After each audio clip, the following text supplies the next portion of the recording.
चलिए देखें, मैथ में हम नेक्स्ट चैप्टर को स्टार्ट कर रहे हैं, रेशो प्रपोर्शन। देखिए इसमें जो पिनकल वाली बुक है इसके सारे आपको क्वेश्चन कराए जाएंगे। इसमें टोटल 301 क्वेश्चन दिए गए हैं। तो चलिए देखते हैं, क्वेश्चनों को लगाते हैं। आप एक बार इन्हें देखें, अपने पास से कोशिश करें, नहीं होगा तो आप सॉल्यूशन देखें।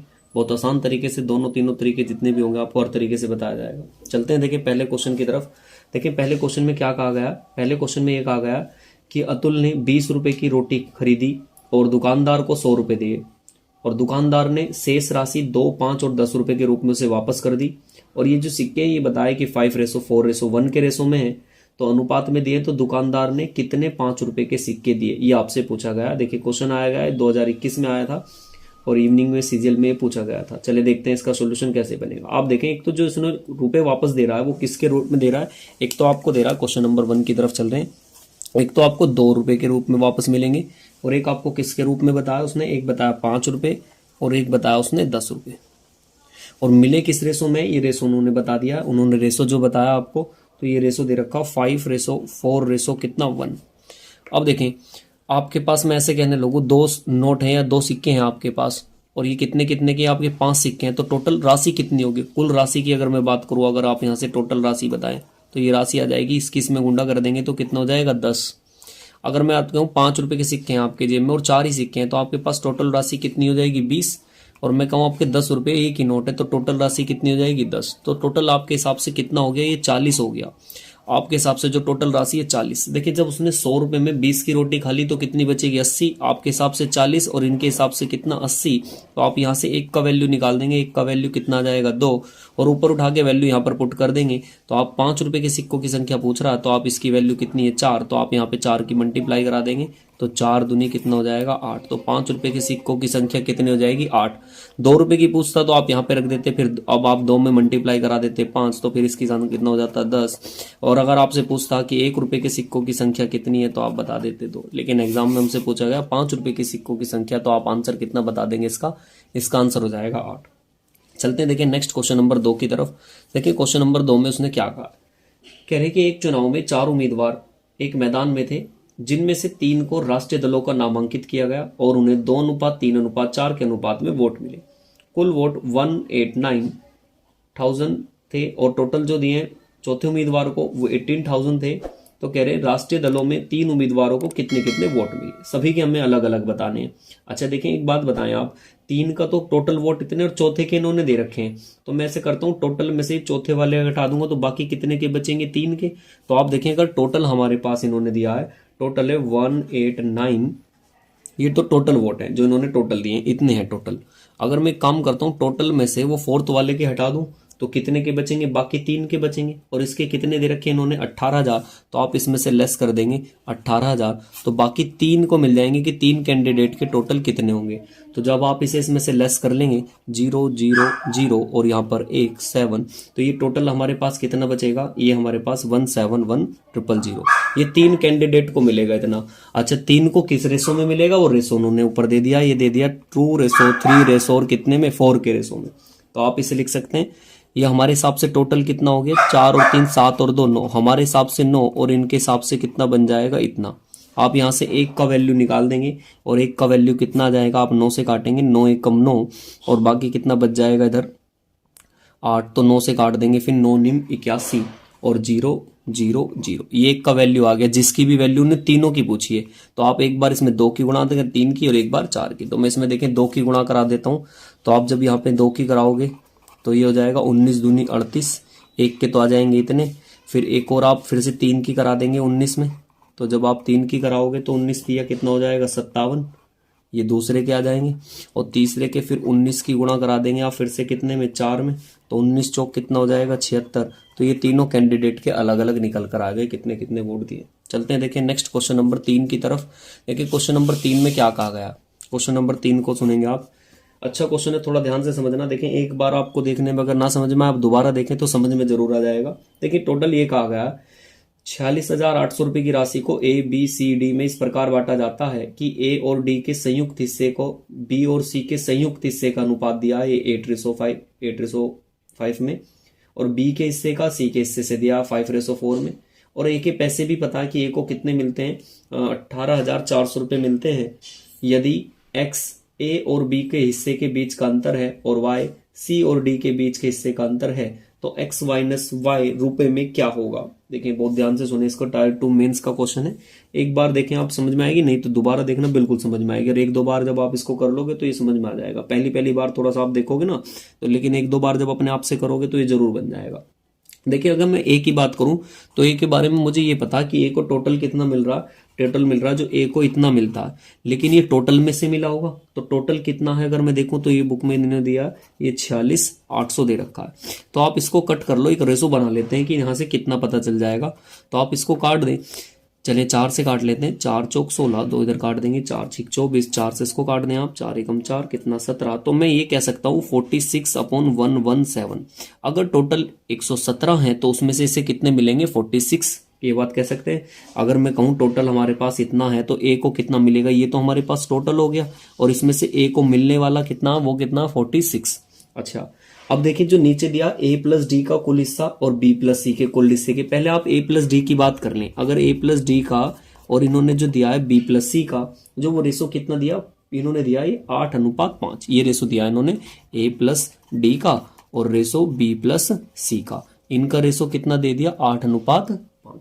अच्छा मैं अगर इनकी हिस्से की बात करूं तो इनका होगा कितना से, a प्लस डी का होगा तो कितना इनका, अगर a प्लस डी की बात करें 8, लेकिन है कितने में से टोटल, वो 13 में से, कोई दिक्कत नहीं यहाँ तक। अच्छा टोटल अगर मैं बात करूं तो टोटल हमें पता है कि कितना 117 में से x मान लेता हूं, तो टोटल ये है कितना 117x। तो 13 से काट दे, 13 निम्न 17, तो 8 निम्न 72। तो हमें ये पता लगेगा 117 में से इन्हें कितना मिल जाएगा 72x। यहाँ तक कोई दिक्कत नहीं है। अच्छा अगर ये आपको ये पता है कि a का पता लग गया और a प्लस डी का पता लग गया, जब हमें पता है a प्लस डी को इतना मिलेगा और a को कितना मिलेगा इतना, तो एक काम कर लेते हैं इसमें से इसका लेस कर दे तो d का मिल जाएगा। तो एक काम करते हैं d का कैसे लेके आएंगे, a प्लस डी का टोटल तो कितना 72x और a का इसमें से कितना हमारे पास 46x, तो आप लेस कर देंगे तो d का पार्ट मिल जाएगा, ये आ जाएगा हमारे पास 26x। कोई दिक्कत नहीं यहाँ तक। चलो डी का मिल गया, ए का मिल गया। अब जैसे हमने ए प्लस डी की बात करते हैं, अब ऐसे हम बात करते हैं किसकी, बी प्लस सी की। अच्छा अब अभी मेरे को आप ये बताएं बी प्लस सी कितना, तो आप बी प्लस सी जब निकालोगे तो बी प्लस सी है तो कितना 5, और ये फिर से है कितने में से टोटल 13 में से, और इन्हें मिलेंगे इन्हें भी कितने में से, वही टोटल हमारे पास 117x है।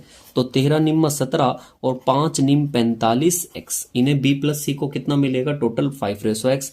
अच्छा नेक्स्ट लाइन में जो इन्होंने रेशो दिया है b और c का रेशो दे रखा है इन्होंने हमें कितना, वो दिया इन्होंने 5/4।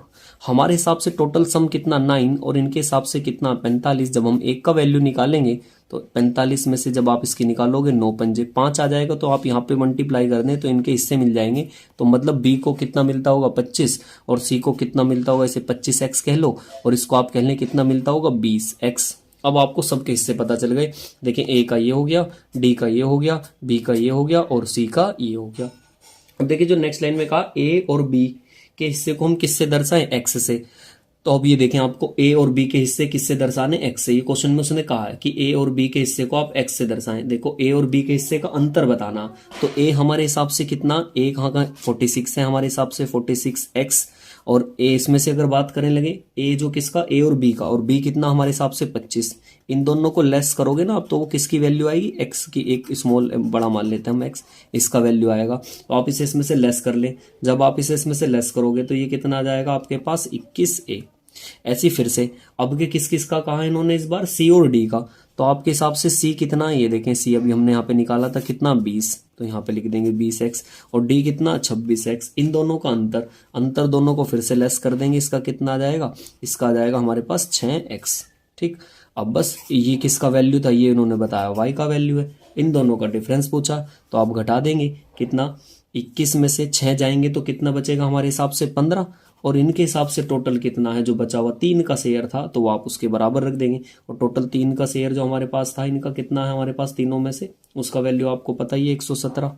बस अभी आप इसको हल कर लें कि 117 बराबर रख दें किसके, आप इसको 117 के बराबर आप हल करोगे तो यहाँ से ये हिस्सा आ जाएगा आपका इसका 15a बराबर 117 के। तो आप यहाँ से a का वैल्यू निकाल दें, इन दोनों का अंतर कितना आ गया था हमारे पास से 15, तो हमारे पास हिसाब से कितना हो गया 15x, और इनके हिसाब से कितना था 117 a, x कह लो आप, x कहना चाहे तो बस। अब आप इसको रख दो क्योंकि 117x आप जानते हैं टोटल पैसा कितने के बराबर है, ये टोटल पैसा इन्होंने दे रखा हमें पास 46,800। निकालो आप यहाँ से। देखिए जब आप इसकी वैल्यू निकालोगे यहाँ से एक की, तो एक की या एक्स की वैल्यू निकालोगे, काट दें आपसे जितना जितना कट रहा, तो ये आपसे निकल के आना चाहिए यहाँ से कितना 4 3 एक्स, तो यहाँ से ये कितना आ जाएगा 400 बार पर। अब आप इसकी वैल्यू को यहाँ उठा के रख दें, क्योंकि हमारे पास किसकी वैल्यू थी 15 की, तो 15 गुणा कितना कर दें 400, तो ये कितना आ जाएगा 6000। देखें एक बार आप इसे दोबारा देखें फिर से, मेरी बात देखें फिर से समझे, यहाँ पे थोड़ा सा कॉम्प्लिकेटेड हुआ होगा तो उसको देखें कैसे समझा रहे हैं एक बार फिर से। ये था टोटल, और इसमें से एक अगर टोटल 117 एक्स है तो इसको इसमें से कितने मिलेंगे, ए को 46 एक्स। तो मैं ए और डी और बी प्लस सी का रेशो दे रखा। अगर मैं ए और डी की बात करूं तो देखिए इतना लंबा क्यों, क्योंकि मेंस का क्वेश्चन है, थोड़ा तो ये लगेगा उसमें। तो देखिए आप एक दो बार करेंगे लेकिन रनिंग में बहुत तेजी से आंसर आ जाएगा। है तो कितना 13, उसमें से इसका कितना 8, टोटल हमारे पास 117, तो इसका 72 आ जाएगा। 72 में से जब 46 इसका, तो डी का कितना 26। ऐसे फिर बी प्लस सी में है कितना 5, तो टोटल कितना 45। ये रेशो था तो ये बांट दिए। अब आपको चारों के प्रॉपर पता चल चुके, तो कह रहे हैं एक्स से डिनोट करें ए और सी का अंतर। हम तो उन्हें दोनों को करा, तो हमारे हिसाब से कितना आया 21 में से 6 घटाओगे 15, और उसकी वैल्यू बराबर किसकी होगी 15 बराबर किसके होगा 117 के, क्योंकि वो भी तो सम कितने के मिलेगा 117 के। तो हमें तो 15 एक्स का वैल्यू निकालना था एक तरीके से, लेकिन हमारे हिसाब से टोटल बराबर 117 एक्स बराबर किसके होगा वो टोटल के। तो आप यहां से टोटल का वैल्यू जब आप निकालोगे, एक का वैल्यू कितना आ गया था 400, और इसे 15 एक्स में गुणा करा दिया, तो आंसर कितना आ जाएगा 6000। ठीक है, एक दो बार आप देखोगे तो उसको आपको समझ में आ जाएगा। चलते हैं देखिए नेक्स्ट क्वेश्चन नंबर 4 की तरफ। देखिए क्वेश्चन नंबर 4 में इन्होंने क्या कहा गया। क्वेश्चन नंबर 4 में आप देखेंगे इन्होंने कहा है कि किसी विद्यालय में छात्रों की संख्या का 3/8 भाग लड़कियां हैं और शेष लड़के हैं। लड़कों की संख्या का 1/3 भाग 10 वर्ष से कम है और लड़कियों की संख्या का 2/3 भाग भी 10 वर्ष से कम है। यदि 10 वर्ष या उससे अधिक वालों की छात्रों की संख्या कितनी है 260, तो विद्यालय में लड़कों की संख्या ज्ञात करनी है। देखिए लड़कों की संख्या आपको बतानी है कि लड़कों की संख्या है कितनी। देखिए एक ये लाइन दी है शुरू में कि किसी विद्यालय के छात्रों का 3/8 भाग लड़कियां, तो आप ये जानते हैं अगर 3 में से 8 लड़कियां हैं तो बाकी क्या होंगे 5/8 क्या होते हैं लड़के, कह रहे हैं ना शेष लड़के। ठीक है 5/8 हमें लड़के पता चल गए, और कह रहे हैं लड़कों की संख्या का 1/3 हिस्सा 10 वर्ष से कम है। तो मैं देख लेता हूं 10 वर्ष से नीचे लड़कों की संख्या कितनी होगी। देखिए क्वेश्चन नंबर हम चल रहे हैं किसकी तरफ 4 की तरफ। क्वेश्चन नंबर देखें 4 में क्या कहा गया, बहुत ध्यान से सुनेंगे। देखें मैं निकाल रहा हूं 10 वर्ष से जो कम के हैं, 10 वर्ष से कम। देखें अगर आप जानते हैं ये बता रहे हैं कि टोटल कितना है हमारे पास 3/8 लड़कियां हैं।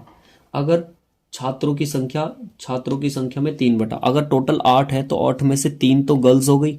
जब 3 गर्ल्स होगी तो बॉयज कितने बच रहे होंगे 5/8, ये तो बॉयज की संख्या आ गई। और 10 वर्ष से कम उन्होंने बताया कि कितने 1/3, तो इसको मैं कितना निकाल देता हूं 1/3। तो आपको ये निकल के आ गया कि 10 वर्ष से कम कितने हैं, तो आप बता सकते हैं 5/24। अच्छा अब गर्ल्स को देख लें, अगर हम 10 वर्ष से, ये तो हमने बॉयज का देखा, अब हम गर्ल्स का देख लेते हैं 10 वर्ष से कम गर्ल्स कितनी है। अगर गर्ल्स की बात कर लेते हैं तो देखिए गर्ल्स कैसे निकालोगे आप, गर्ल्स का आपको पता है तो कितनी है, तो दिया था क्वेश्चन में 3/8, और उसकी कितनी है 2/3 भाग। लड़कियां कितनी है इसका 2/3, तो आप इसका 2/3 निकाल दें, तो ये कितना आ जाएगा, आप इसे हल कर देंगे 4 टाइम पर, ये इससे कट जाएगा तो कितना आ गया 1/4। तो हमें बॉयज एंड गर्ल्स दोनों का पता चल गया कि जो 10 वर्ष से कम है। अब कह रहे हैं 10 वर्ष या उससे अधिक छात्रों की संख्या दे रखी है 260। अब देखें आप टोटल देख लें आपके पास टोटल है कितने। देखिए अगर हम 10 वर्ष से कम देखें, बॉयज और प्लस गर्ल्स को जोड़ देते हैं 10 वर्ष से कम, तो ये और इनको आप जोड़ दें तो ये तो था 5/24 और ये कितना 1/4। आप एलसीएम के द्वारा इसको जोड़ देंगे तो ये आ जाएगा 5 और ये आ जाएगा कितना 6, आप कह सकते हैं 11/24। तो हमें ये पता लग गया टोटल बॉयज एंड गर्ल्स जो 10 वर्ष से नीचे हैं वो 24 में से कितने हैं 11। तो बाकी कितने होंगे जो इसके ऊपर होंगे, तो वो हमें पता है कि 24 में से जब 11 ये हैं तो बाकी कितने बच रहे होंगे 10 वर्ष से ऊपर वाले कितने होंगे। तो आप बता देंगे इसमें से 10 में से 11 हटा दे तो कितने 13, लेकिन है तो कितने 24 में से, और उनकी संख्या दे रखी है कितनी 260। कैंसिल आउट कर देंगे आपसे जितना कट रहा है। देखें आप इसको काट लें, कम करें 4 से काट देते हैं 6 बार, 4 से इसको काट दें आप 4 6 24, 2 इधर 4 पंजे 20, और देखें काट दे जितना आपसे कट रहा, एक और कितनी बार पर जाएगा 13 था हमारे पास। ठीक है अच्छा ये हमारे पास सॉरी यहाँ पर गलती हो गई। ये देखें 10 वर्ष से ऊपर की संख्या कितनी है 11, और तो हमारे पास बाकी कितनी बचेगी, हमारे पास जो बाकी बच रही होगी 23 और बटे कितना 24। तो ये 23/24 का मान दे रखा है हमारे पास 13/24, सॉरी 13/24। तो 13/24 का मान कितना दिया है वो दे रखा है इन्होंने 260। तो आप यहाँ से 1 का वैल्यू निकाल दें तो 260, 24 ऊपर और नीचे कितना आ जाएगा 13। 13 से काट देंगे 2 बार और 24 दूनी कितना हो जाएगा 48। तो 480 निकल के आ गए। ये क्या निकल के आए हमारे पास कुल, और इसमें हमसे लड़कों की संख्या पूछी है तो आप लड़कों की संख्या बता देंगे। तो 480 का लड़के कितने थे हमारे पास 5/8। तो आप इसका 5/8 निकाल देंगे। 5 6 48, 6 पंजे 30, तो कितने आ जाएंगे 300 आ जाएंगे। चलते हैं देखिए नेक्स्ट क्वेश्चन नंबर आप 5 की तरफ देखिए। 5 में क्या कहा गया कि किसी भिन्न के अंश में और हर में 3 और 5 जोड़ने पर 2/3 हो जाती है, और 1 और 3 को कम 1 और 3 क्रम से कम अंश में जोड़ दें तो फिर हर में घटा दिया जाता, तो भिन्न कितनी हो जाती है 2/5 हो जाती है। तो अंश ज्ञात कीजिए। देखिए इसे ऑप्शन से करें आप, ऑप्शन से बहुत ईजी है, ध्यान से सुनिए। देखिए क्वेश्चन नंबर 5 को ऑप्शन से आपको ईजी पड़ जाएगा। देखिए ऑप्शन में क्या कहा गया। अगर देखिए कह रहे हैं किसी भिन्न के अंश में 3 और 5 जोड़ने पर, हमें 3 और 5 जोड़ने, मैं एक काम करता हूँ ऑप्शन उठा के रखता हूँ, ठीक है। मैं ऑप्शन उठा लेता हूँ ए, करके देखते हैं। देखिए कितना 5/7 है। आप इसमें डायरेक्ट लगाएं। कह रहे अंश में तो 3 जोड़ दें, तो जब आप इसमें 3 जोड़ोगे तो ये कितना हो जाएगा 8। और कह रहे हर में कितना कर दें, हर में 5 जोड़ दें, तो जब आप हर में 5 जोड़ोगे तो ये कितना हो जाएगा 12। ठीक, टोटल हमारे पास ये हो गया। तो कह रहे भिन्न 2/3 होनी चाहिए। तो देखें 4 से काट दें आप, 4 दूनी 8, 4 तिया 12, हो गई 2/3। अगर और भी आपको कंडीशन सेटिस्फाई करनी है तो दूसरी सुन लें आप फिर से। क्या कह रहे 3/5 के रूप में बदले यदि अनुपात को हम उल्टा कर दें। अब किसके रूप में करना चाह रहे हैं, सॉरी, यदि हम 1 और 3 को क्रम से जोड़ दें इस बार, तो अब के 5 और हमने ऑप्शन ही उठाया था तो इसमें 1 कर दें और इसमें कितना कर दें 3 घटाने के लिए कहा गया। तो आप अगर ऐसा करते हैं तो ये कितना आएगा 6 और नीचे कितना बचेगा 4। तो वो कह रहे 2 बटे कितना होना चाहिए हमारे पास 2/5 बचना चाहिए। तो आप देखें 2/5 आ जाएगा क्या, 2 से काट दें, 2 तिया 6 और 2 दूनी 4, 2 से काट दिया 3 बार। एक तो उसने कहा कितना जोड़ने के लिए हमारे पास 1 और 3, 1 जोड़ दिया और 3 घटा दिया, तो ये 6 और यहाँ पे बचेगा 4, तो 3/2। और जबकि इन्होंने कितना कहा 2/5। देखिए ये मिसप्रिंटिंग है, इसमें 2/5 नहीं हो सकता ये, क्योंकि अगर हम इसमें बात करें 4 और 3 और 2 से काट देंगे इसे कितनी बार पर जाएगा, ये 3 बार पर, और ये जाएगा कितनी बार पर 2 बार पर। देखिए ये 2/3, आप इसको मिसप्रिंट है यहाँ पे ठीक कर लेना आप इसको। या मैं एक काम करके देखता हूँ, अगर ऐसी बात है तो ऑप्शन देखते हैं, दूसरा ऑप्शन से लगा के देख लेता हूँ मैं एक बार। मैं इसको देखता हूँ करके अगर दूसरे ऑप्शन से बन रहा है क्या। अगर इसकी बात करें तो नहीं, और तो नहीं मिलेगा, क्योंकि पहली कंडीशन जब सेटिस्फाई होगी तो दूसरी भी होनी चाहिए थी, लेकिन दूसरी इसमें नहीं हो रही। तो हम एक ऑप्शन और देखें। अगर मैं इसको रख के देखता हूँ, एक सेकेंड आप देखें जरा, 3 5 नहीं 8, ये केवल ए ही रहेगा, इसमें मिस प्रिंटिंग होगा, ठीक है। तो आप ऑप्शन नंबर क्या रख लेंगे, ए रख लेंगे। चलते देखें नेक्स्ट क्वेश्चन नंबर 6 की तरफ। ये 2/3 है यहाँ पे जो इन्होंने दे रखा ना, ये जो 2/5 होता है इसे आप ठीक कर लेना, 3/2 कर देना। देखिए कहने नेक्स्ट लाइन में 5:3 के अनुपात में कई पेन और पेंसिल खरीदे जाते हैं। अशोक 40 रुपए का भुगतान करना होता है। यदि अनुपात को 3:5 के अनुपात में बदल दिया जाए तो उसे 36 रुपए का भुगतान करना होगा। तो एक पेन और पेंसिल का मूल्य कितना, ये आपसे पूछा गया। देखिए जो पहले रेशो है वो कितना 5 और 3, तो मैं इसको 5 अनुपात से हटाऊंगा, इसको 5x मान लेते हैं और इसको कितना मान लेते हैं आप 3y। तो इन टोटल अगर इन्हें खरीद के लेके आता तो वो कितने की लेके आएगा 44 को। लेकिन कह रहा अगर ये रेशो बदल दें, यहाँ 3 कर दें, यहाँ पे 5, तो अब ये कितने की पड़ेगी, ये मान लेते हैं इसे x हटाएंगे, इसे y रुपए की पड़ी है, तो अब ये टोटल कितने की पड़ेगी 36 की। ये समीकरण 1 है, ये समीकरण 2 है। हल करने के देखिए बहुत सारे तरीके हैं, मैं ऐसे कर लेता हूँ। x का मान अपने पास से सपोज कर लिया y, और y का मान आप सपोज कर लेना 3, रख के देखना आप इसमें जब हल करोगे ऐसे करके तो आ जाएगा। देखिए यहाँ पे रखोगे आप 7 पंजे कितना हो जाएगा 35, और यहाँ पे रखोगे 3 3 9, दोनों को जोड़ेंगे तो कितना आ गया 44, और यहाँ पे रख के देख लें आप 7 3 21, और y का मान रखोगे 3, तो 5 3 15, दोनों को जोड़ोगे 36। तो इसका मतलब x और y का वैल्यू कितना 7 और 3। अब उसने ये पूछा था कि पेन और पेंसिल का क्रम से मूल्य क्या है, तो आप इनका रेशो बना देंगे, इसका वैल्यू 7 और इसका कितना 3, क्योंकि मैंने ऑप्शन देख लिया था, मैंने ऑप्शन से इसको सेटिस्फाई कर दिया। बाकी आप इसे हल